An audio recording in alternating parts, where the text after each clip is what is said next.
A paz, igreja. Vamos orar?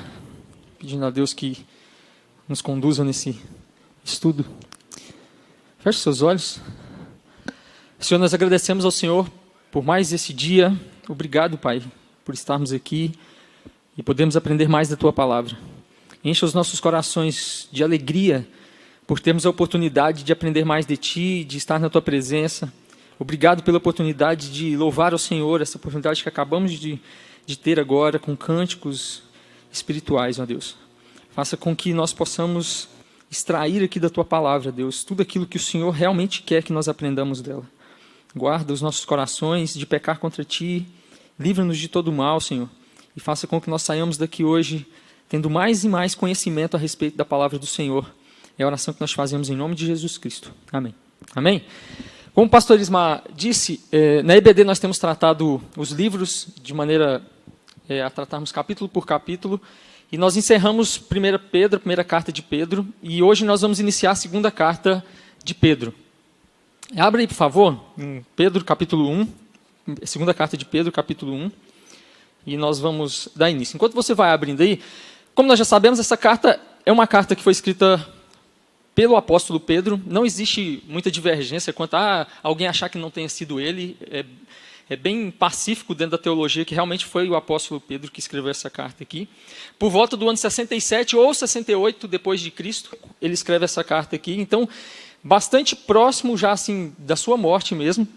E quando ele escreve a primeira carta, eu não sei se algum de vocês estavam aqui, mas eu disse que na primeira carta existiam algumas divergências, alguns teólogos, alguns estudiosos, principalmente a teologia liberal, falava que talvez não tivesse sido ele que tivesse escrito a primeira carta, porque ela era escrita com um grego muito clássico.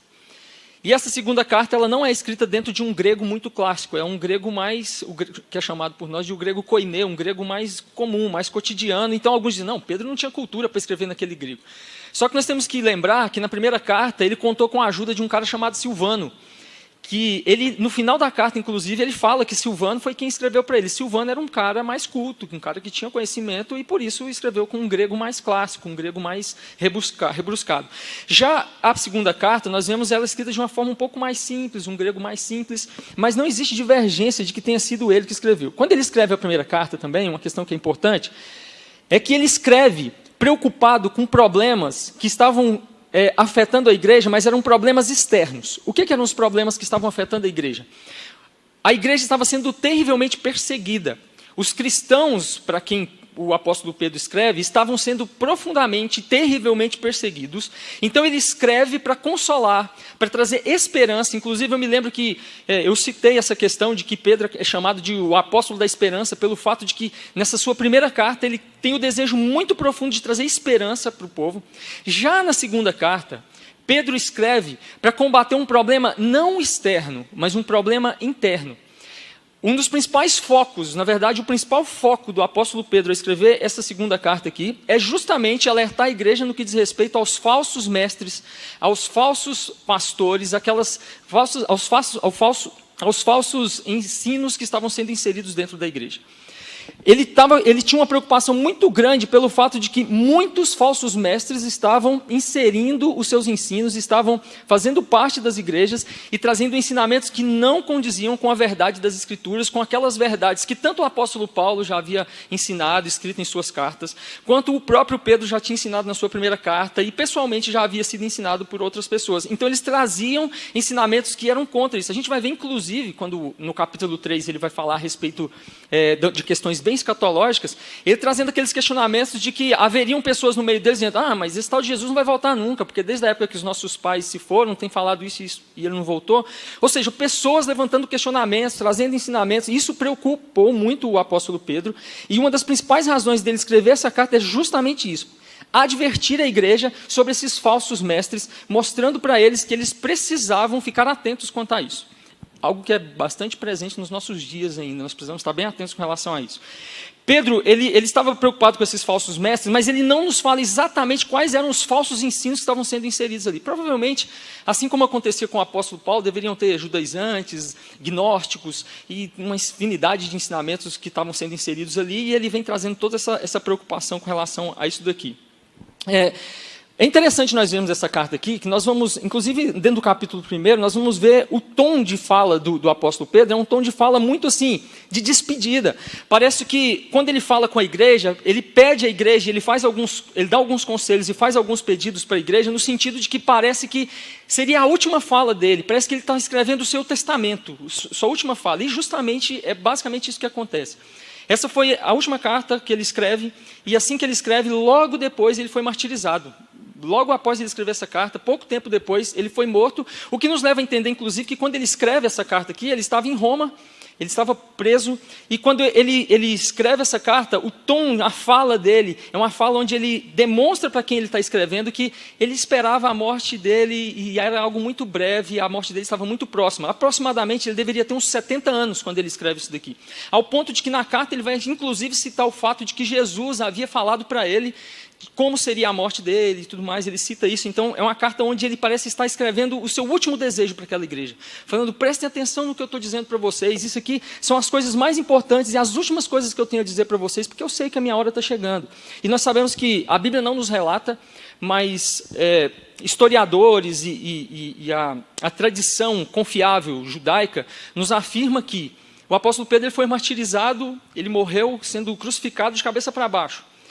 Nós acreditamos que essa tradição judaica, essa tradição histórica que nos relata isso é algo real, e nós confiamos nisso, inclusive isso é estudado de maneira bem tranquila, e logo após ele escrever essa carta, isso teria acontecido. Ele não teria aceitado ser crucificado como Jesus, porque ele dizia que não queria ser honrado morrendo exatamente como seu mestre. Então ele exige que seja então crucificado de cabeça para baixo. E o apóstolo Pedro então ele é martirizado logo após ele escrever essa carta aqui, trazendo esses conselhos tão importantes. São apenas três capítulos dentro dessa carta.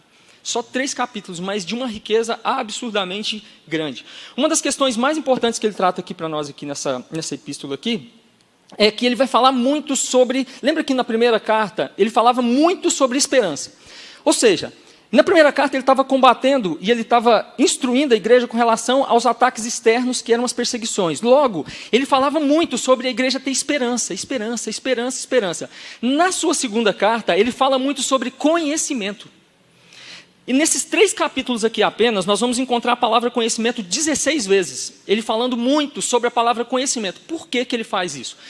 Se na primeira carta ele estava falando a respeito de perseguição externa que estava vindo sobre a igreja, e ele falava muito de esperança para que a igreja não desfalecesse, na segunda carta ele está falando sobre os problemas internos e sobre os falsos mestres dentro da igreja.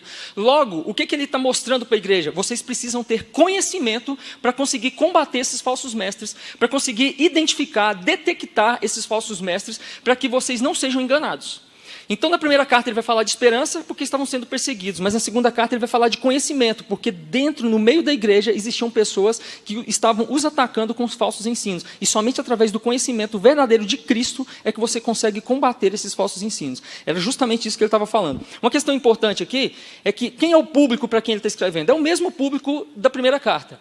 As mesmas pessoas para quem ele escreveu na primeira carta, ele escreve na segunda carta. É uma epístola geral, não tinha um público específico, não é igual o apóstolo Paulo, que, por exemplo, escreve para os Colossenses, escreve para os Filipenses, e é um público específico.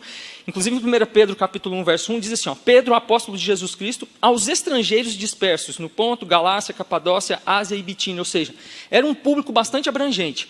Ele está falando para esse público, que era o mesmo público que estava sendo perseguido, agora é o público que está sendo atacado pelo fato de receberem falsos ensinos. O público é o mesmo. Então ele deixa muito claro para nós essa questão do ensino, da importância do conhecimento, de nós buscarmos o conhecimento. No capítulo 1, olha comigo aí, por favor, nós vamos lendo e nós vamos seguindo aqui. Eu não sei se eu vou conseguir esgotar todo o capítulo, eu tenho um tempo reduzido ali, eu tenho até 10:10, né, pastor? Então, mas nós vamos aqui seguindo, nós vamos até onde nós conseguirmos aqui. O objetivo é tentarmos tratar todo o capítulo, mas vamos ver o que a gente consegue aqui. No capítulo 1, ele começa dizendo aí, e eu gostaria muito, só uma observação aqui. Olha aqui, sabe o que a gente vai falar aqui agora? Eu vou falar com vocês aqui sobre falsos ensinos, falsos mestres. Ele vai falar muito sobre isso aqui. No início da carta não tanto, mas logo no capítulo 1 ele não vai falar tanto, mas no segundo capítulo ele vai falar mais, e vai ser outra pessoa, inclusive vai ser o presbítero Edilson, ele até está aqui à frente, que ele vai falar sobre isso. Mas assim, uma coisa que é muito importante, e eu peço vocês para fazer isso aqui agora. É muito importante que nós estejamos sempre com as nossas Bíblias em mãos quando alguém está pregando alguma coisa.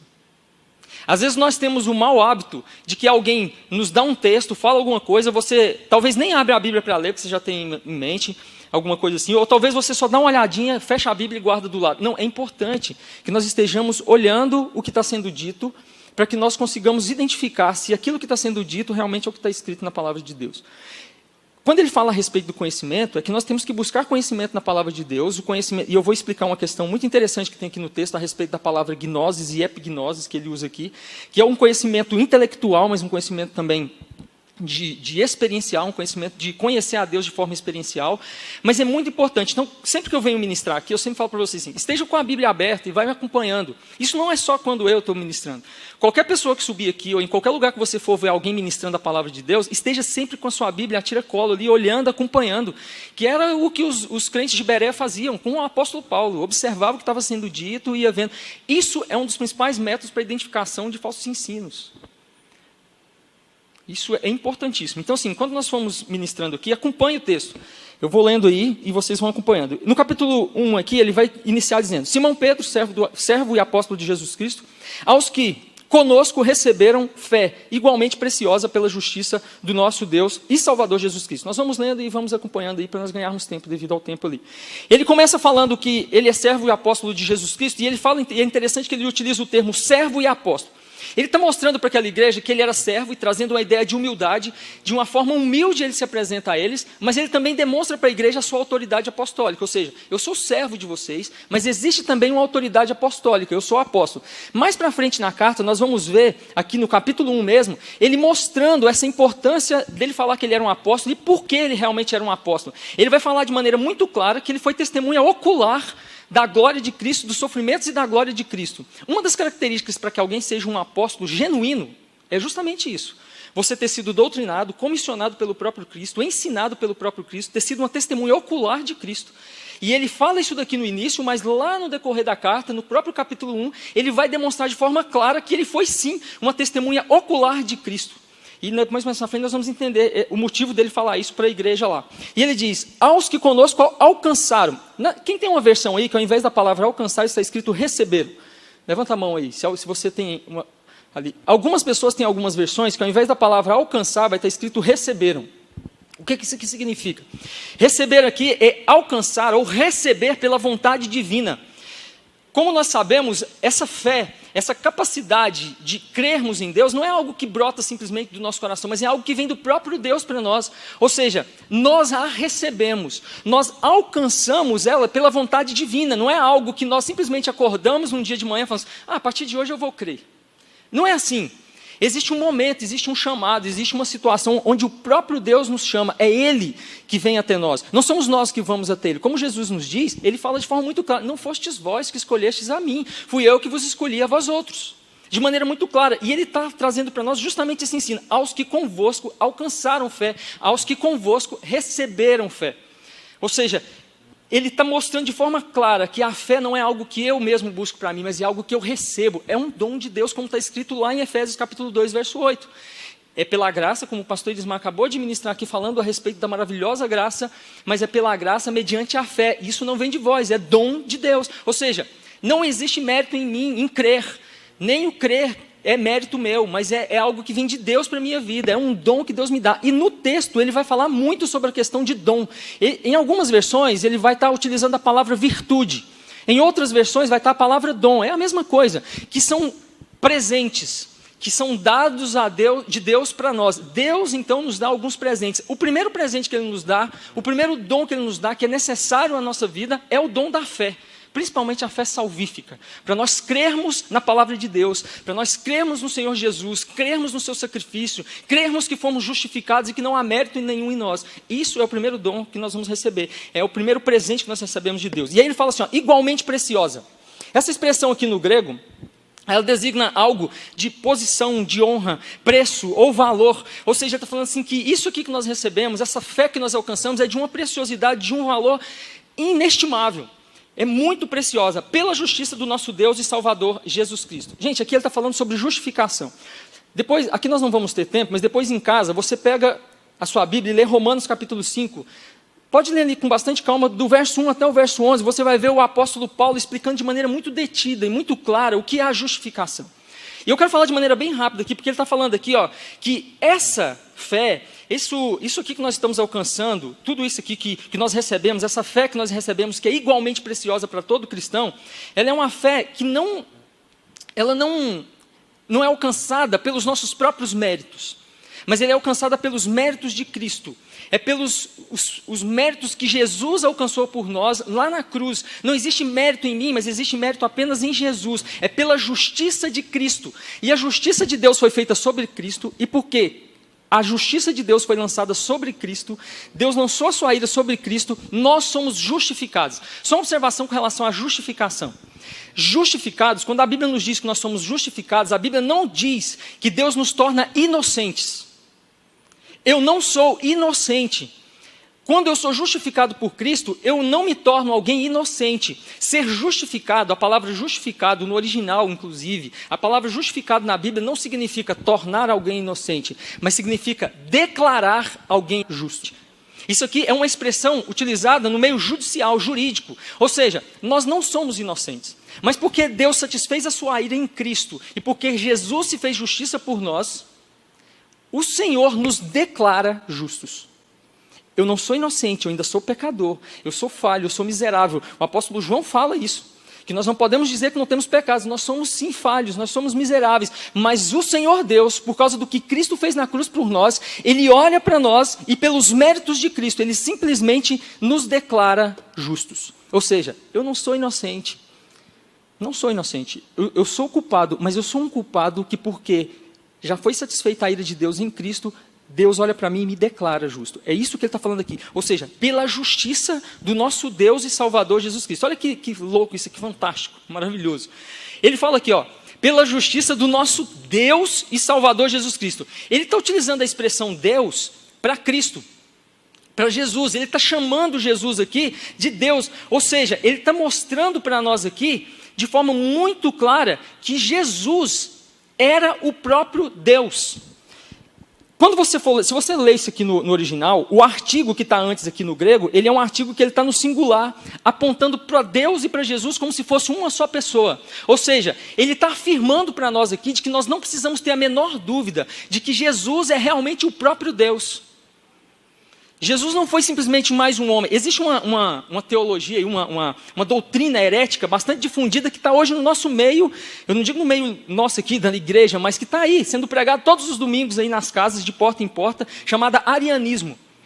Quem prega isso são os testemunhas de Jeová.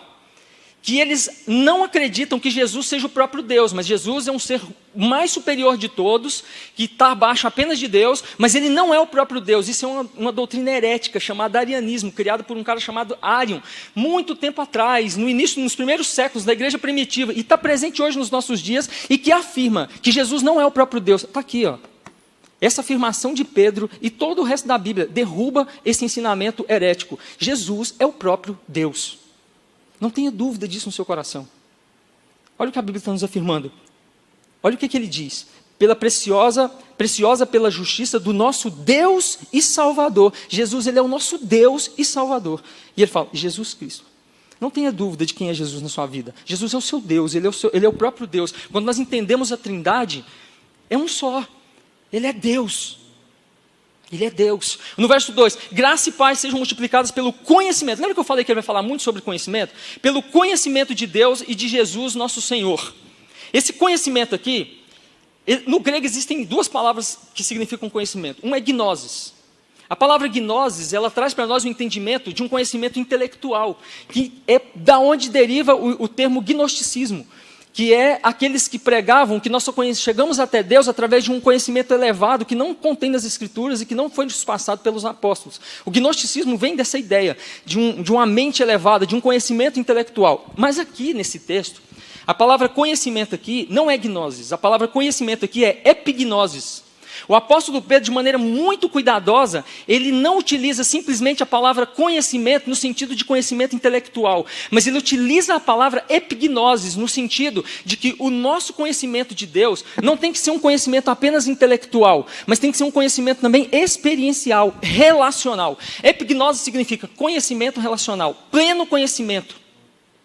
Ou seja, graça e paz sejam multiplicadas pelo conhecimento de Deus e de Jesus nosso Senhor. Ou seja, que conhecimento que é esse? É só um conhecimento intelectual, de vir à igreja às vezes, ouvir pessoas pregando e sair daqui com a cabeça cheia de conhecimento, de fazer um curso teológico e de adquirir bastante conhecimento? Não.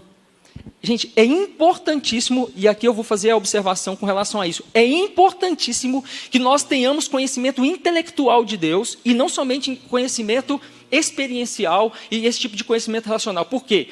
Porque é o conhecimento intelectual que vai me levar a ter um conhecimento experiencial e relacional eficaz e verdadeiro com Deus.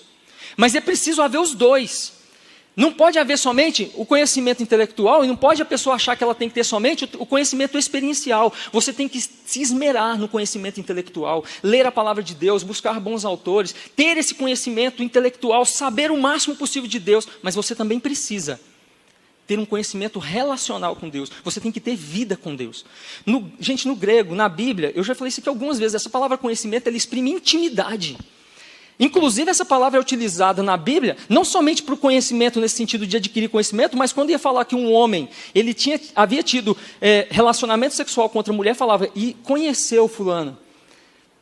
Isaac conheceu a sua esposa, ou seja, é o sentido da mais íntima intimidade. Nós temos o conhecimento intelectual e nós temos conhecimento experiencial, vivencial, relacional com o nosso Deus. Infelizmente, existem muitas pessoas que têm muito conhecimento intelectual, mas não têm nenhum conhecimento relacional com Deus. Isso gera simplesmente soberba, arrogância. Isso não gera vida com Deus. Nós temos que buscar o conhecimento e ele vai tratar disso. Por quê? Ele vai começar a falar muito sobre conhecimento, porque é através do conhecimento que eu consigo identificar os falsos mestres, que eu consigo identificar as heresias, que eu consigo identificar aqueles que estão tentando me desvirtuar do verdadeiro ensino da palavra de Deus. Eu preciso buscar conhecimento. Nós somos indesculpáveis, nós temos a palavra de Deus ao nosso alcance, nós temos bons livros. Tem um autor interessante, semana passada de manhã eu que ia ministrar aqui, e aí não foi possível, ainda bem que não foi, porque foi maravilhosa a ministração que nós tivemos aqui com o pastor William.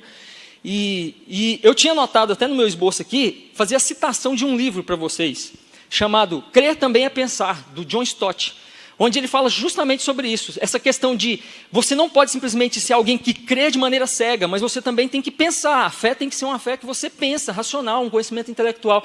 E o pastor William, domingo passado, ele ministrando, ele citou esse livro. Ele indicou esse livro. Eu iria indicar, estava no meu esboço, e ele também indicou esse livro. Estava até anotado aqui. Crer Também é Pensar, do John Stott. Se você puder, depois você leia. É um livrinho fininho, mas que vale muito a pena, onde ele fala para nós dessa importância de nós termos o conhecimento intelectual e que esse também conhecimento ele vai nos levar a ter cada vez mais um conhecimento relacional com Deus.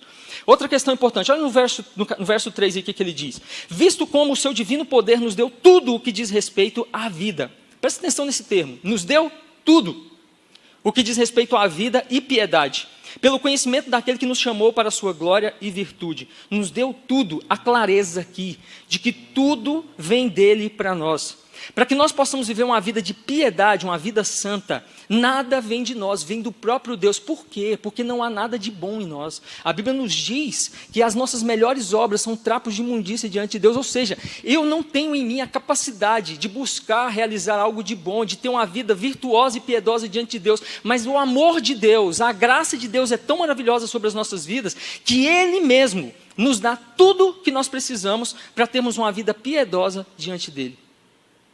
Tudo que eu preciso vem dele, para que eu tenha uma vida piedosa. Às vezes nós ficamos muito preocupados com relação a como eu vou viver uma vida piedosa diante de Deus. E aí, essa preocupação muitas vezes nos leva à questão da religiosidade. Eu me torno às vezes um legalista. E aí, só uma observação, eu não posso ser nem legalista, nem um antinomista. Ou seja, eu não posso nem ser totalmente contra a lei, porque a lei ainda vigora para nós em vários aspectos, ela foi cumprida em Cristo na totalidade, que eu não preciso cumprir só no que diz respeito ao aspecto cerimonial, mas eu também não posso ser um um antinomista no sentido que a lei não aplica nada, mas eu também não posso ser um legalista de que tudo vai ser feito pela minha própria força. Eu vou cumprir a lei à risca e eu vou... Não, não é. Eu preciso ter um equilíbrio. A Bíblia me dá algo de maneira muito equilibrada com relação a isso. É pela graça, e nós vamos ver isso daqui, mas existe a nossa responsabilidade humana também. Nós vamos agir aqui de acordo com... Agora, tanto um quanto o outro vem de Deus para as nossas vidas. Até a capacidade de obedecermos aquilo que a palavra de Deus nos instrui no que diz respeito à lei, não matarás, não adulterarás, até a capacidade para nós entendermos isso, a importância disso, vem de Deus para nós. Ou seja, tudo que nós temos, que nos capacita, que nos permite vivermos uma vida piedosa, de temor a Deus, vem de Deus para nós. Logo, o que é que eu tenho que fazer? Eu tenho que me render diante de Deus. Você está tendo dificuldade em alguma área? Em alguma área pecaminosa, alguma situação que você tem consciência de que está errado? Não lute pelas suas próprias forças, se lance diante do Senhor, porque tudo vem dele, para que você tenha uma vida piedosa, para que você tenha força e seja fortalecido para vencer pecados, dificuldades. Você não está conseguindo ler a Bíblia como gostaria, não está conseguindo orar, não está conseguindo desenvolver as disciplinas espirituais como gostaria. Não vem de você, tudo vem dele. Então se renda diante dele, peça que ele te ajude nisso, tudo vem dele. A vida piedosa que nós podemos ter vem de Deus. Um outro segundo ponto aqui é o seguinte: em Cristo nós já temos todos os recursos espirituais necessários para termos uma vida piedosa, santa e de obediência. É em Jesus. Corra para Jesus. É nele que nós temos tudo o que nós precisamos. Somente nele. Então se renda a ele. Cuidado para você não colocar em você esse peso, essa responsabilidade. E aí sim, depois vai vir Cristo nos fortalecendo, nos dando entendimento, vai haver a nossa responsabilidade humana. Mas tudo vem dele. Porque senão nós vamos correr um sério risco de ficar buscando em outras fontes aquilo que nós temos que buscar em Cristo. Somente em Cristo. Piedade. A palavra piedade é vida santa. Ser piedoso é viver com lealdade, obediência a Deus, independente da circunstância. É reverência para com Deus. É viver uma vida piedosa, ainda que esteja tudo ruim, mas você tem uma vida santa. Você tem uma vida de total lealdade, de total obediência a Deus. Você tem uma vida piedosa, uma vida na presença de Deus, uma vida onde você busca em tudo agradar ao Senhor. Pelo conhecimento, mais uma vez ele vai utilizar a questão do conhecimento, trazendo para nós a importância de que o conhecimento é o que nos blinda contra os falsos mestres, contra tudo aquilo que de algum modo vai tentar nos afastar de Deus. O conhecimento. Ele vai frisar muito essa questão do nosso conhecimento. Quanto mais você se dedica a conhecer a Deus, mais você experimenta da vida de Deus em sua vida e mais fortalecido você é para resistir toda e qualquer adversidade e para resistir. E a palavra é essa mesmo, todo e qualquer falso ensino. Porque o falso ensino, ele não é somente... Gente, só uma ideia aqui, uma questão importante aqui. O falso ensino, ele não é simplesmente para ser...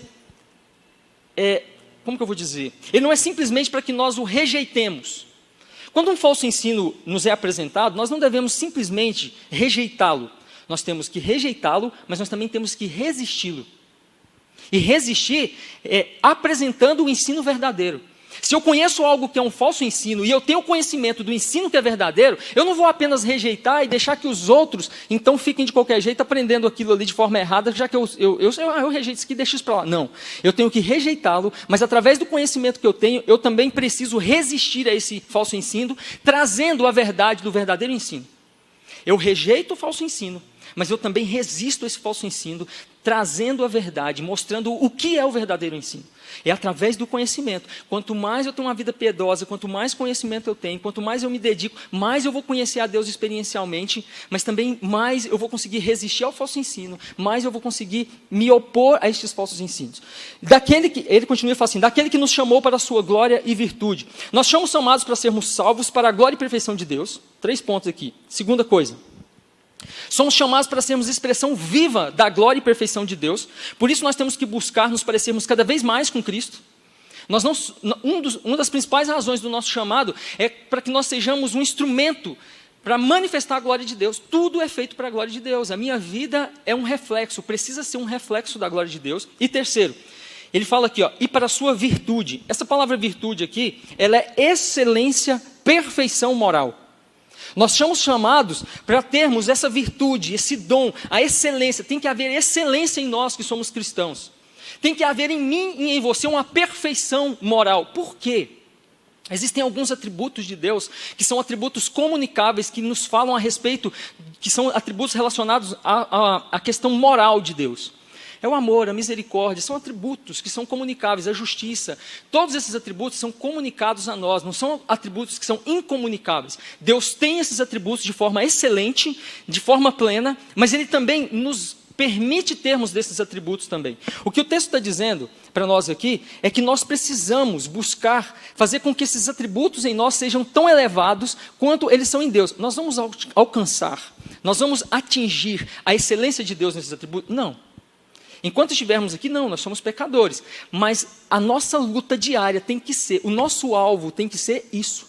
Tem que ser essa excelência, essa virtude. Buscarmos ser os mais santos possíveis, os mais justos possíveis, os mais bons possíveis, os mais amorosos possíveis, no grau máximo que nós pudermos. Isso deve ser o que deve acontecer nas nossas vidas, para que através disso a glória de Deus seja manifestada através da minha e da sua vida.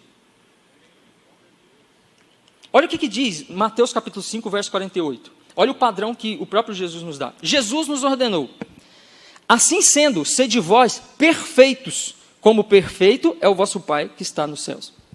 Nós sabemos que nós não conseguimos alcançar plenamente a perfeição, mas isso não é desculpa para que nós não estejamos em busca desse alvo. Eu tenho que todos os dias buscar atingir o alvo da perfeição de Cristo, a excelência moral, essa virtude. Assim como Cristo é perfeito, assim como o Pai é perfeito, eu tenho que buscar todos os dias ser perfeito, o mais justo possível. Certa vez perguntaram para Martinho Lutero, um sapateiro chegou para o Martinho Lutero, e às vezes nós pensamos que quando nós convertemos, e quando nós temos Cristo, nós temos que abandonar tudo para servir a Cristo e tal, e na verdade nós servimos a Cristo e nós manifestamos a glória de Cristo no nosso dia a dia, são com essas virtudes morais, com a justiça, com isso tudo é que nós manifestamos Cristo de maneira eficaz, real na vida das pessoas. E então o sapateiro chega para Martinho Lutero e fala assim para ele: Martinho, eu converti, Lutero, eu converti, e agora, o que eu tenho que fazer para servir a Cristo? Talvez a resposta dele fosse, o que ele esperasse, fosse que Martinho dissesse assim para ele: não, abandone tudo, vamos tornar um pastor, vamos servir a Deus na obra missionária e tal, e não sei o quê. Talvez ele pensasse que fosse isso. E Martinho Lutero fala para ele assim, ele era um sapateiro, fala para ele assim: faça os melhores sapatos com a melhor qualidade possível que você puder, e os venda pelo preço mais justo possível, e você estará glorificando a Deus através disso. Ou seja, ele estaria manifestando a glória de Deus, evangelizando, expondo Cristo, através de fazer um sapato de altíssima qualidade e vender por um preço justo. É isso, é você ter excelência em tudo que você faz, e não só no que faz, mas na excelência moral, no sentido de que o que você faz com aquilo, ou seja, faça bem feito, com excelência, o melhor sapato que você puder, e venda por um preço justo, e você estará glorificando a Deus e servindo a Deus. É isso que ele está falando aqui. Nós temos que pensar desse modo. Servir a Deus não é só abandonar tudo e virar um missionário e ir para a África, ou ir para qualquer... Não, servir a Deus é viver com excelência em tudo que nós fazemos. Termos essas virtudes. Ele fala, pelas quais, no verso 4, ele tem nos dado grandíssimas, preciosas promessas, para que por elas fiqueis participantes da natureza divina, havendo escapado da corrupção que pela concupiscência há no mundo. Grandíssimas e preciosas promessas. Ele está falando para nós aqui do quão grandioso... Gente, todo o texto... Não é intencional, mas todo o texto que a gente vai ler e vai pregar expositivamente aqui, principalmente todos os que eu tenho pregado, sempre vem falando para nós do quão grande, do quão precioso é o que Deus tem preparado para nós. Sempre, e sempre, não importa qual seja o autor, ele sempre utiliza alguma expressão no original que dá a ideia de algo incalculável. Então, eu acho que não precisa nem frisar tanto essa questão aqui. Nós sabemos o quanto é incalculável o que Deus tem preparado para nós. E ele fala das promessas. Primeiro, não é uma promessa de homens. É uma promessa de Deus. Deus não é homem para que minta. Ou seja, eu posso ter segurança e confiança nessas promessas aqui. E segundo é que a promessa das riquezas que Cristo conquistou para nós na cruz, e Ele nos promete aqui nesse mundo, elas são eternas. Nós não podemos nos esquecer disso. E como ele havia falado sobre a esperança na primeira carta, ele já sabia que essa igreja entendia disso. Eles tinham convicção do quanto era mais precioso essas promessas da eternidade, que são o quê? Eternas. Elas não vão acabar jamais. E ele fala, porque por elas, isso aqui é muito importante, eu preciso falar com muita calma com relação a isso aqui, para a gente entender uma questão, olha aqui. Porque ou para que, por elas fiqueis, ou na sua Bíblia vai estar aí, torneis participantes da natureza divina, havendo escapado da corrupção que pela concupiscência há no mundo. O que ele está falando aqui? Primeiro que nós nos tornamos participantes com Cristo, ou seja, através disso, lembra que eu falei que nós recebemos os atributos comunicáveis de Deus? Nós somos participantes com Cristo e existe em nós, dentro da teologia nós falamos que existe a união mística com Cristo. Cristo habita em nós e nós habitamos em Cristo e nisso nós já nos tornamos sim participantes da natureza divina. O que não significa que nós nos tornamos pequenos deuses, ou nos tornemos iguais a Deus, ou iguais a Cristo, ou melhores, sei lá, do que Cristo, como inclusive já existiu recentemente falsos ensinos aí falando sobre isso, na internet rolando aí. Nós nunca nos tornamos, e nem na eternidade seremos iguais a Deus. No entanto, Ele nos permite nos tornarmos participantes da sua natureza. Gente, o que é isso? Quando Jesus afirmava ser participante da natureza do Pai, quando Ele chamava... Por que os judeus se escandalizavam tanto quando Jesus falava que chamava o próprio Deus de Pai? Porque ele estava falando que se Deus era o Pai dele diretamente, ele estava dizendo que ele tinha a mesma natureza de Deus e que, portanto, ele também era Deus. No entanto, no que diz respeito a isso daqui, por meio de Jesus, Deus nos permite nos tornarmos participantes da sua natureza, porque através do sacrifício de Cristo nós fomos feitos filhos também. E por isso hoje nós chamamos ele de Pai. Porque nós somos feitos filhos, nós somos participantes dessa natureza. Ao mesmo nível que Cristo? Não.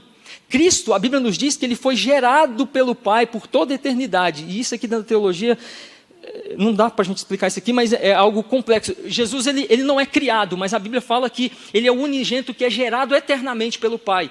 No entanto, nós não. Nós somos limitados. Mas olha o privilégio que o Senhor nos dá. Um dia nós vamos receber um corpo glorificado, e nós vamos então nos parecer ainda mais com Deus, mas ainda assim, jamais seremos pequenos deuses.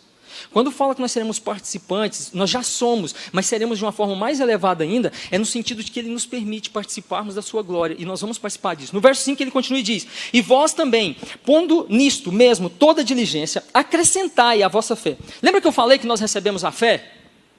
A fé é recebida de Deus. Efésios fala isso, agora ele vai começar a falar, vocês precisam, tudo vem de Deus para vocês. Agora, existe a responsabilidade de vocês. Vocês receberam a fé necessária para crer, para viver, para agradar a Deus. Vocês receberam isso de Deus. Agora, existe por parte de vocês a responsabilidade de acrescentar a essa fé outras virtudes mais que ele vai começar a elencar aqui. O que não significa que vem somente de nós, porque até mesmo essas virtudes vão vir de Deus para nós. A capacidade para exercermos, para colocarmos em prática essas virtudes também vem de Deus para nós. Mas ele fala, existe uma responsabilidade que recai sobre vocês. Uma observação, nada vem de nós no sentido de que a nossa salvação parte de nós. Não parte de nós. Mas existe uma responsabilidade sobre nós, para que nós busquemos todos os dias acrescentar às nossas vidas, acrescentar à fé que Deus nos deu, essas virtudes que vão ser elencadas. Olha o que ele diz. Acrescentai à vossa fé a virtude. Lembra que eu acabei de falar sobre a questão da virtude, aqui atrás, sobre essa questão da excelência, de nós buscarmos sermos excelentes em tudo que fazemos, a verdade, fazer aquilo que é a vontade de Deus. Só que antes disso, ele fala que nós temos que fazer isso de que modo? Com toda a diligência. Essa diligência é empenhar-se, esforçar-se ao máximo, com todas as vossas forças. O que ele está dizendo aqui, agora presta atenção nisso daqui. Em que você tem desenvolvido, você tem empenhado as suas maiores forças, o seu maior empenho? Infelizmente, nós temos a tendência de colocar o nosso maior empenho e forças para alcançarmos coisas deste mundo. Conquistas, posses, influências desse mundo. Nós nos esforçamos tanto, nós nos empenhamos tanto para alcançar essas coisas que são perecíveis. Antes de falar isso daqui, no versículo 4, ele falou sobre a eternidade. Sendo que as virtudes que ele vai passar a tratar são aquilo que nós devemos empenhar toda a nossa força, todo o nosso empenho tem que estar no que ele vai falar, toda a nossa diligência tem que estar nessas virtudes, em tudo que ele vai passar a falar a partir de agora, porque estas coisas são eternas e agradam a Deus. Mas em que nós temos empenhado mais as nossas forças? Quanto tempo nós temos gastado empenhando força, esforçando-nos para adquirir o que ele vai passar a dizer aqui, e quanto tempo nós temos empenhado, gastando tempo para buscar as coisas deste mundo? Que passa assim, ó. Olha aqui, ele vai continuar dizendo, ele fala assim, ó, acrescentai, prover, suprir, no grego aqui significa isso, ou seja, acrescentem a essa fé, né, que eu acabei de dizer aqui, Deus nos deu a fé e todas as graças necessárias para vivermos uma vida piedosa. Agora, temos que acrescentar a essa fé toda a nossa devoção e esforço. para sermos virtuosos, termos conhecimento de Deus, termos domínio próprio, sermos perseverantes. Virtude, a palavra do grego aqui, eu acabei de falar ela, mas ela destacar-se com excelência. Há um outro aspecto da palavra virtude que eu não tinha dito lá antes. Olha que interessante isso aqui. Ela, no grego aqui, ela significa a capacidade dada por Deus para realizar atos heróicos. Uma qualidade de vida fazendo alguém se destacar como excelente em tudo o que faz. E não apenas uma excelência interna, mas uma virtude demonstrada na prática e na vida diária. Acrescentem a virtude, sejam excelentes em tudo que vocês fazem, para glorificar a Deus, para expor Cristo através disso. Não somente por dentro, não somente de palavras, mas em tudo que vocês fazem. E ele fala, e essa virtude acrescentai o conhecimento. Conhecimento aqui, mais uma vez, compreensão, discernimento correto, verdade devidamente compreendida, aplicada. Um estudo diligente, mas também um conhecimento na prática de Deus. Verso 6, e ao conhecimento, o domínio próprio, e ao domínio próprio, a perseverança, e a perseverança, a piedade. Domínio próprio aqui é literalmente, segurando-se por dentro. Quanto mais você conhece a palavra de Deus, olha o que ele está falando, ao conhecimento, domínio próprio. O conhecimento nos acrescenta o domínio próprio aqui, ó. Olha aqui, ó. Olha, ele fala assim, ó, e ao conhecimento, o domínio próprio, e o domínio próprio, a perseverança, a piedade. Quanto mais você conhece a palavra de Deus, mais domínio próprio você tem. Olha, vou dar um exemplo claro aqui. Você já percebeu que quando você está lendo bastante a Bíblia, e ela está muito fresca na sua memória, você peca menos? Você consegue se dominar mais? Porque a hora que você é confrontado, está diante de uma situação que pode te levar a pecar, aquela palavra vem à sua mente e ela te consegue dar forças para que você resista e não peque. O conhecimento de Deus, o conhecimento experiencial, aquilo que você vive com Deus e aquilo que você conhece da palavra de Deus, gera em você o domínio próprio. O domínio próprio é um fruto do Espírito. Mas às vezes nós estamos tão distantes e não buscamos o conhecimento de tal modo que às vezes nós nos deixamos esfriar, ao ponto de irmos nos esvaziando e não conseguimos controlar. Olha o que diz, segurar-se por dentro. Será que nós conseguimos nos segurar por dentro? Para não falar e não usar palavras que não são convenientes? Para não olharmos aquilo que não deveríamos? É o conhecimento de Deus que vai nos fortalecer para isso. E ele fala, e o domínio próprio, a perseverança. Essa perseverança aqui é paciência triunfadora. Paciência com pessoas difíceis. Perseverança em fazer o que é certo, nunca cedendo à tentação ou provações.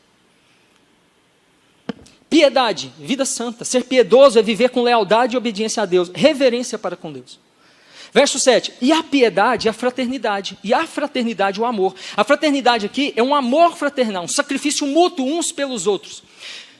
Quando foi a última vez que você procurou saber o que um irmão seu, aqui da igreja, ou um parente seu está precisando, para que você possa oferecer a ele essa fraternidade?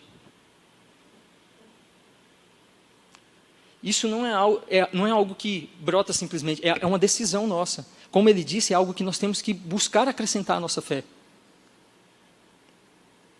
Amor, nós sabemos, no grego é sempre caridade, que significa algo na prática. Atitudes práticas que demonstram que nós realmente amamos a Deus, mas amamos também o nosso próximo. Só um resumo aqui com relação a essas virtudes que ele fala aqui. Enquanto eu estava estudando, olha aqui, quanto mais domínio próprio você tem, e que foi dado pelo Espírito Santo através dos frutos, ou do fruto do Espírito, quanto mais domínio próprio você tem, que foi gerado pelo Espírito Santo, fruto do Espírito, através desse fruto do Espírito, e mais conhecimento da palavra, e mais fortalecido você é para continuar perseverando, e consequentemente, mais piedoso, obediente, reverente a Deus, você se torna e procura todos os dias. Assim como Jesus se sacrificou por você na cruz, você se sacrifica em prol do seu próximo. E o ama não somente de palavras, mas um amor prático e caridoso. A sequência lógica do que ele fala é basicamente isso. Uma coisa vai levando à outra. Uma coisa vai levando à outra. Verso 8. Porque se em vós houver e abundarem estas coisas, não vos deixarão inoperantes, nem improdutivos, no conhecimento de nosso Senhor Jesus Cristo. Olha aqui. Se estas coisas estão operando na vida de vocês, se vocês se esforçam para acrescentar à fé de vocês essas virtudes que foram citadas, vocês não vão ser inoperantes e improdutivos no conhecimento do Senhor Jesus Cristo. Aquelas coisas, aquelas virtudes, elas vão ser abundantes, cada vez mais vão crescer na vida de vocês. Gente, olha que a palavra inoperante aqui é ocioso, preguiçoso, estéril, inativo, inútil. O cristão não pode ser estéril, inativo, inútil. Isso é incompatível com o cristianismo. Não é compatível. São duas palavras absurdamente incompatíveis. A inoperância e o cristianismo. Não tem como eu dizer que sou um cristão e a minha vida é uma vida inoperante, improdutivo, infrutífero. Um cristão produz frutos. Jesus diz, pelos frutos conhecereis. E não apenas qualquer frutos, mas frutos dignos de arrependimentos, bons frutos.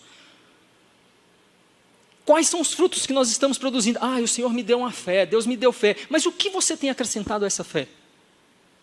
Quais têm sido os seus frutos? Será que nós não temos sido muito espirituais? Nós somos muito espirituais, na igreja levantamos a mão, e nós oramos, e tal, e não sei o que, louvamos, aí saímos daqui, não existe fruto nenhum. E nos gabamos de recebermos uma fé de Deus, mas não acrescentamos nada a essa fé. Acrescentai a essa fé.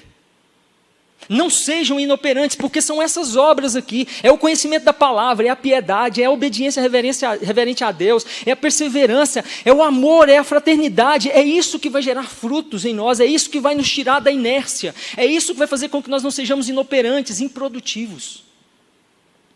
E ele diz, no conhecimento de Deus, nosso Senhor Jesus Cristo, mais uma vez ele usa a palavra epignosis, o conhecimento intelectual, mas o conhecimento relacional, ou seja, vocês têm o conhecimento intelectual, mas é através dessas virtudes, é vivendo no dia a dia que vocês vão adquirir o conhecimento experiencial com Deus. É quando você se dispõe a amar o seu próximo, e quando você se dispõe a ter um amor fraternal pelo seu próximo, é que você vai começar a ter testemunhos e dizer, eu não conheço Jesus só intelectualmente, de ouvir pregações, eu conheço Jesus experiencialmente. Outro dia eu vi um irmão ali, e eu cheguei nele, conversei com ele, ele estava passando necessidade, e Deus me permitiu atendê-lo, abençoá-lo, amá-lo verdadeiramente, e isso é uma experiência que eu vivi com Cristo, porque fazendo isso eu não estava fazendo por ele, eu estava fazendo por Jesus.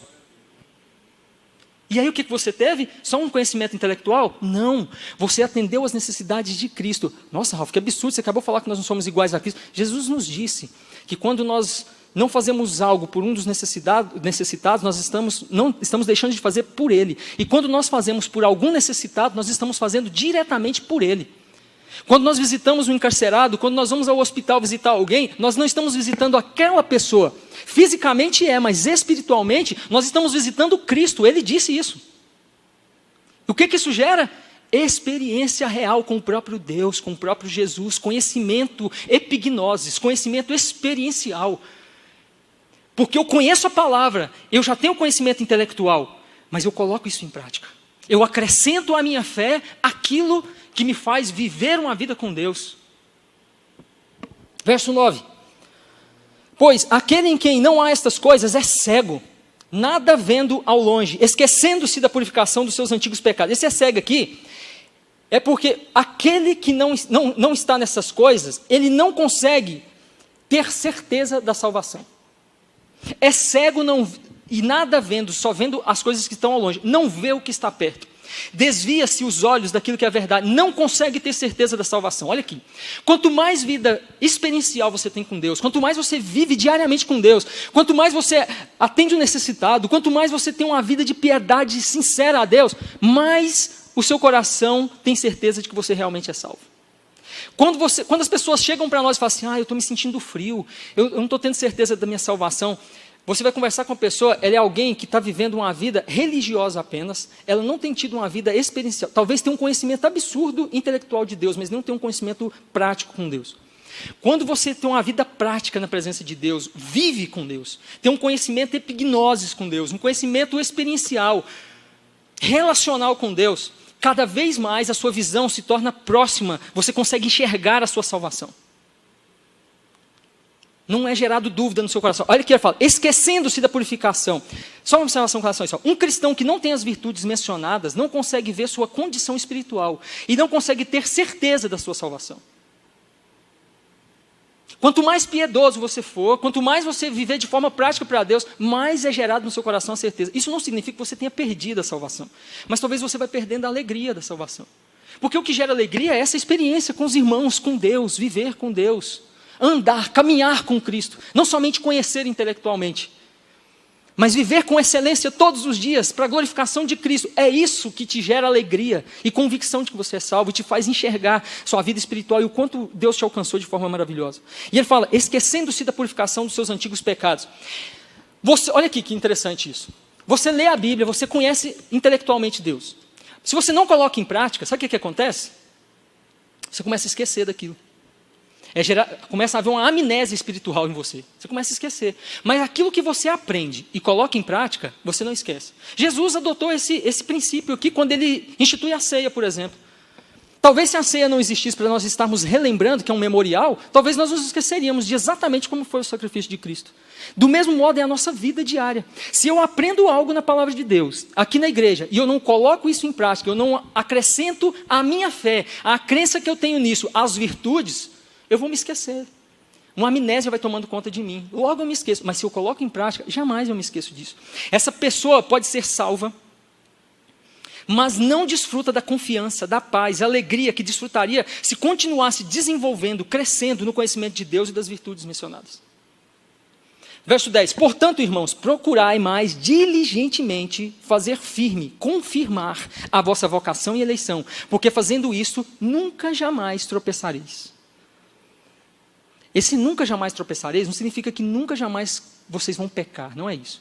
É vocês nunca mais terão dúvida da salvação de vocês, se assim vocês agirem.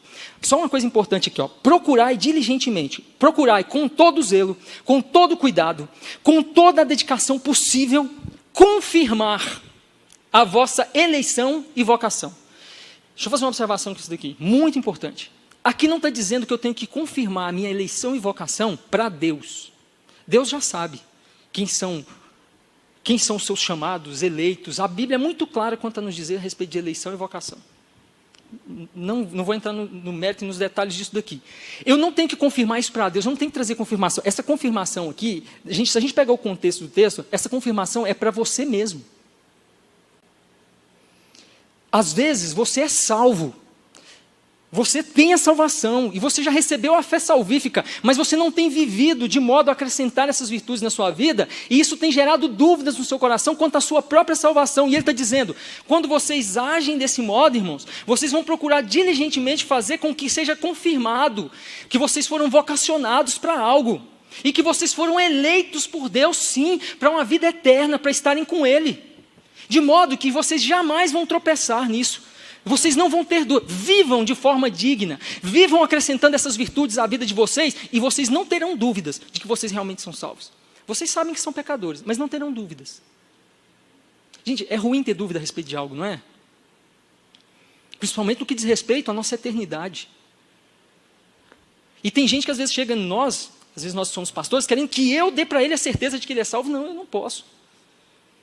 É você que tem essa certeza. O Espírito Santo vai testificar com o seu. Coloque em prática as virtudes que a Bíblia nos ensina e você vai ver essa certeza brotando naturalmente no seu coração. Vocação e eleição. A palavra vocação aqui é vocês foram chamados por Deus para algo. Ninguém foi chamado para ficar sentado aqui. É chamado, vocação. Isso aqui está descrevendo Romanos 8:30, que diz, e aos que predestinou também chamou, aos que chamou justificou, aos que justificou também glorificou. Nós fomos chamados, primeiro para a glorificação do nome de Deus, e todos nós aqui temos a nossa vocação, o nosso chamado, e eleição. Eleição é escolhidos, separados, salvos.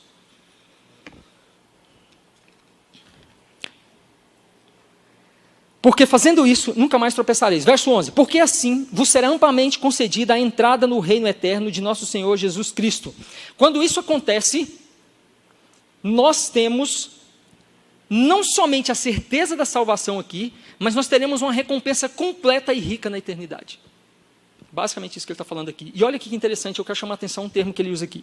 Ele usa o termo aqui, ó, no reino eterno de nosso Senhor e Salvador Jesus Cristo. Jesus, ele só é Salvador de quem ele também é Senhor. Jesus só é Salvador de quem ele também é Senhor. Todo mundo quer Jesus como Salvador, mas poucos o querem como Senhor. Por quê? Tê-lo como Senhor é se tornar um escravo dele. É abrir mão das suas vontades e fazer as vontades dele e ter que buscar essas virtudes, que são virtudes dele para as nossas vidas. É submeter a vontade dele. Ter Jesus como Salvador é muito bom, ele me livra da ira de Deus, ele está me livrando do inferno, ai que maravilhoso, mas ele não é somente Senhor, ele não é somente Salvador, ele é Senhor. Ele só vai ser o seu Salvador, se primeiro ele for o seu Senhor. Se primeiro você abrir mão das suas vontades, se Jesus não é o seu Senhor, Ele não é o seu Salvador. O apóstolo Pedro é muito enfático ao dizer que Ele é o nosso Senhor e Salvador Jesus Cristo. E no verso 12 ele diz: por isso não deixarei de exortar-vos sempre acerca dessas coisas, ainda que bem as saibais e estejais confirmados na presença da verdade. Ou seja, eu nunca vou deixar de falar com vocês sobre isso daqui. Mesmo que vocês saibam, eu vou continuar falando a respeito disso. A importância de nós não acharmos que tipo assim, mas eu já sei disso. Não, acerca da palavra de Deus nós temos que estar sendo sempre relembrados acerca das verdades. No verso 13 ele diz: e tenho por justo, enquanto estiver neste tabernáculo, despertar-vos com admoestações. Ele está dizendo, neste tabernáculo, ele está falando do corpo dele. Se referindo que ele estava, lembra que eu falei que ele está escrevendo uma espécie de um testamento? Ele estava próximo de morrer já aqui. Tanto é que ele acaba de escrever isso daqui e logo ele já é então martirizado. E ele fala assim, despertar-vos, despertar aqui é tirar do sono espiritual, da apatia, acordá-los. Uma das principais funções de nós que estamos aqui ministrando e da palavra de Deus é nos acordar. Às vezes nós estamos dormindo, estamos despertados, precisamos ser despertados. Não estamos acordados.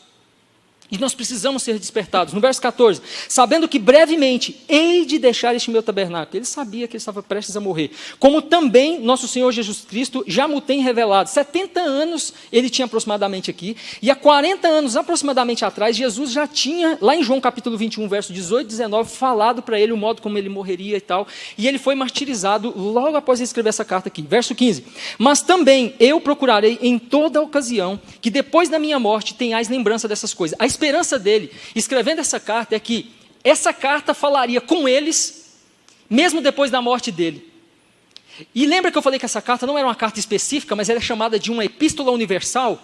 Ou seja, é uma epístola católica que não foi escrita para um público específico. Olha, a fé dele está sendo colocada em prática hoje aqui, porque ele já morreu há quanto tempo? E hoje nós estamos tendo essas verdades sendo manifestadas ao nosso coração aqui hoje. O que ele creu e escreveu aqui no versículo 14, está se manifestando hoje, e no versículo 15, está se manifestando hoje aqui nas nossas vidas. Ele está morto, mas as verdades estão sendo manifestadas aqui. Depois da minha morte, vocês têm as lembranças dessas coisas. O apóstolo Pedro está falando conosco hoje através do que ele escreveu aqui. No verso 16, ele passa a defender o seu testemunho. Olha aqui, porque... Posso só até o 15? Sem problema? Se não puder, tranquilo. Eu concluo aqui. Falta 5 minutos ali. Ele fala assim, porque não vos fizemos saber a virtude e a vinda do nosso Senhor Jesus Cristo, seguindo fábulas engenhosas inventadas, mas nós mesmos vimos a sua majestade. Gente, ele vai passar a defender aqui que ele foi uma testemunha ocular do que aconteceu com Jesus. Por que ele vai começar a fazer isso daqui agora? Lembra que no capítulo 2 ele vai começar a rebater os falsos mestres. E ele vai começar a mostrar isso aqui dizendo assim, em quem compensa muito mais vocês acreditarem? Em alguém que está falando para vocês aqui que foi uma testemunha ocular do que aconteceu com Jesus e da glória de Cristo? Ou com esses falsos mestres que surgem aí que nunca viram Jesus? É o que acontece conosco hoje. Em quem você vai crer mais? Nos apóstolos que escreveram a palavra de Deus e que viram o próprio Cristo, que foram testemunhas oculares, ou vocês vão preferir crer nessas pessoas que estão aí fora, falando que não, que Jesus não é isso, não é aquilo, que a palavra de Deus é uma mentira, que a Bíblia não é toda a palavra de Deus? E aí? É isso que ele está dizendo para a igreja. Quando ele fala fábulas, lendas, mitos, ele está falando, o evangelho não é mito, o evangelho não é inventado, o evangelho é verdade. Eu vivi o evangelho, eu andei com Cristo. Engenhosamente inventadas, não foi algo que foi planejado. Eu não sentei lá junto com alguns amigos e falei, vamos inventar uma doutrina nova aqui. Não, nós apenas escrevemos o que nós vimos. Ele fala aqui, nós vimos a sua majestade. Ele foi uma testemunha ocular. Ele andou com Jesus, viu seus milagres, viu a transfiguração de Jesus no Monte da Transfiguração, viu Jesus sendo espancado, julgado e morto, viu Jesus ressurreto, viu Jesus sendo assunto ao céu, viu 2 anjos afirmando que ele voltaria como ele havia subido e um dia ele vai voltar. O homem que está nos ensinando aqui agora, que escreveu essa carta, viu isso. Em quem nós vamos crer? No que a ciência diz, no que a filosofia muitas vezes diz. Um dos maiores argumentos da teologia para a verdade das Escrituras, sabe qual que é? É que seria impossível, com uma quantidade tão grande de homens, se tornassem mártires, se aquilo que eles estivessem defendendo, eles não tivessem visto e não fosse verdade.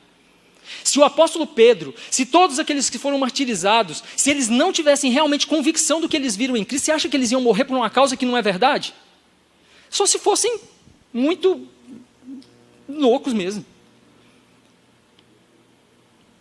Se eles entregaram a vida deles e morreram, é porque eles tinham muita convicção do que eles viram. Verso 17, porquanto ele recebeu de Deus Pai honra e glória, quando da magnífica glória lhe foi dirigida a seguinte voz: este é meu filho amado em quem me compraz. Ele está se referindo aqui ao monte da transfiguração, lá em Mateus capítulo 17, verso 5, quando diz assim, ó, e estando ele ainda a falar, eis que uma nuvem luminosa os cobriu, e da nuvem saiu uma voz que dizia: este é meu filho amado em quem me compraz. Nós temos que nos lembrar que nesse fato aqui, Pedro estava presente. E ele está dizendo, eu vi a glória de Deus e ouvi a voz do próprio Deus declarando quem era Jesus.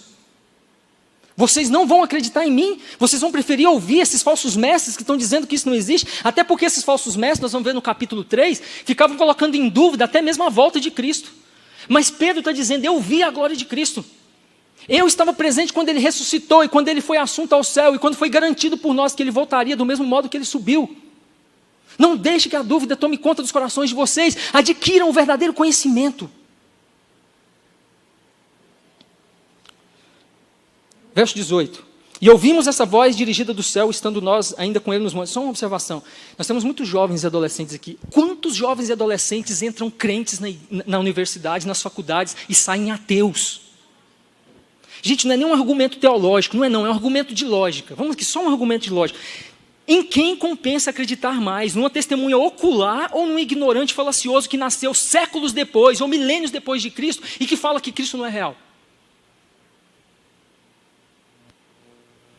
Em quem compensa crer mais? É na palavra de Deus, nesses homens fiéis que deram a vida por essa palavra, ou por pessoas que estão aí dentro simplesmente querendo denegrir a imagem de Cristo?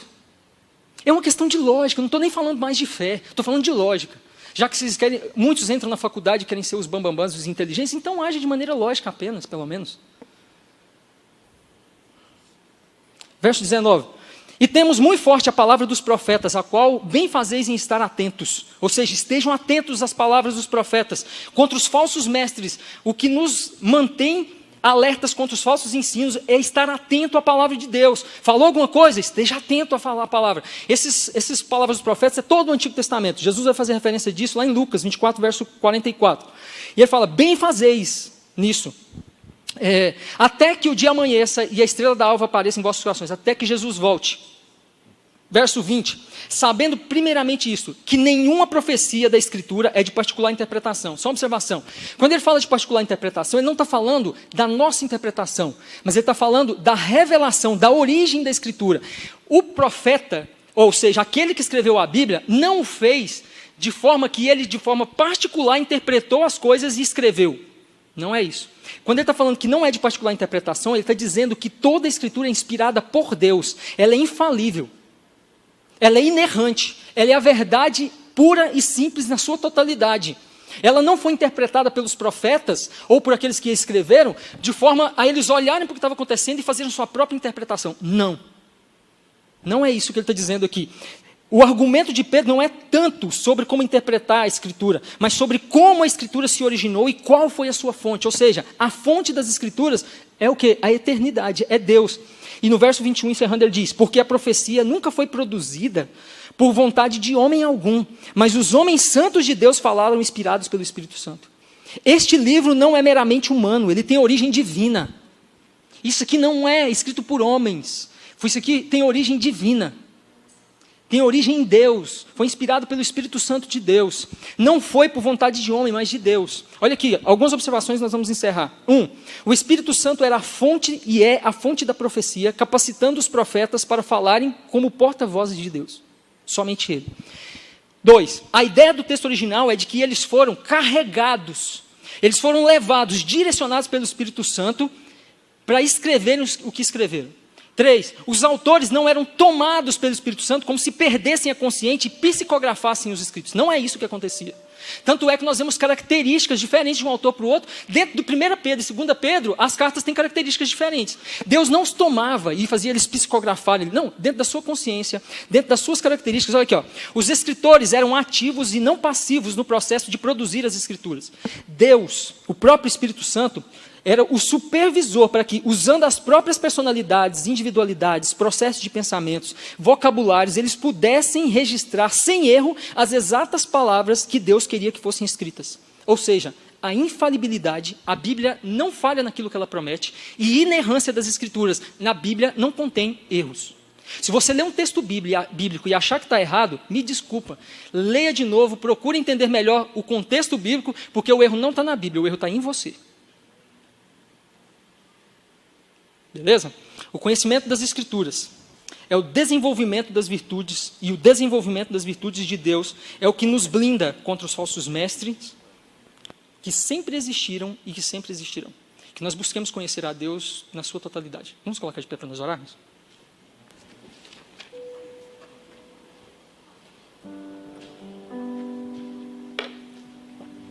Senhor, nós te agradecemos, ó Pai, pela tua palavra, pelo conhecimento do Senhor que nos é colocado à disposição. Não permita, Senhor, que nós sejamos meros intelectuais. Faça com que nós busquemos, Deus, cada vez mais, sim, o conhecimento intelectual. Ler a tua palavra, buscar bons teólogos, fazer bons cursos, Deus, cursos de teologia, estudar profundamente. Mas que esse conhecimento nos leve a termos um conhecimento, Deus, experiencial. Um conhecimento pessoal com o Senhor. E que isso faça, Deus, com que o nosso coração esteja latente e verdadeiramente desejoso de conhecer somente a Tua verdade. E se mentiras, se falsos mestres surgirem, que nós tenhamos a capacidade, Deus, de não somente rejeitar, mas também, ó Pai amado, nos contrapor a estes falsos ensinos. Deus, acrescente a nós, Deus amado, essas virtudes, para que nós possamos Te glorificar e ter uma vida excelente. Sermos piedosos em Tua presença e na presença daqueles que estão ao nosso redor. É a oração que eu te faço em nome de Jesus Cristo. Amém. Que Deus te abençoe poderosamente.